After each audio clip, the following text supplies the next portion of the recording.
বাংলাদেশের মানুষ কিন্তু বাংলাদেশের সশস্ত্র বাহিনীকে নিয়ে সবসময় গর্ববোধ করে।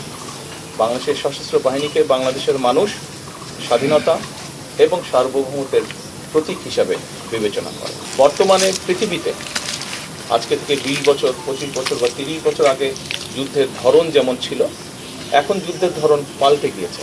আমরা চাই আমাদের যেটা লক্ষ্য, আমরা যেটা আশা করি, আমরা যেটা চিন্তা করি, সেটা হচ্ছে যে ইনশাআল্লাহ ভবিষ্যতে একদিন বাংলাদেশের সেনাবাহিনীর প্রশিক্ষণ বলুন, বাংলাদেশের সেনাবাহিনীর আর্ট বলুন, বাংলাদেশ সেনাবাহিনীর এক্সপার্টিস বলুন, সব নিয়ে পৃথিবীর বিভিন্ন বড় বড় জায়গায় আলোচনা হবে। তারা গর্ব ভরে বা তারা কেউ কেউ হয়তো হিংসার দৃষ্টিতেও বাংলাদেশ সেনাবাহিনীকে কথা বলবে।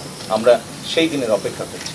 সেনাবাহিনীর একটি মূল বিষয় হচ্ছে প্রশিক্ষণ, আরেকটি মূল বিষয় হচ্ছে চেইন অফ কমান্ড।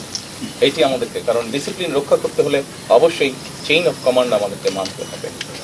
এই দুটোইকে যদি আমরা এক করতে পারি, তাহলেই একই সাথে টেকনোলজির যদি ইনপুট আমরা দিতে পারি, তাহলেই আমরা একটি শক্তিশালী সেনাবাহিনী গড়ে তুলতে সক্ষম হব ইনশাআল্লাহ। সশস্ত্র বাহিনীকে আমরা ধীরে ধীরে পর্যায়ক্রমিকভাবে আমরা একটি শক্তিশালী বাহিনী হিসেবে করতে চাই।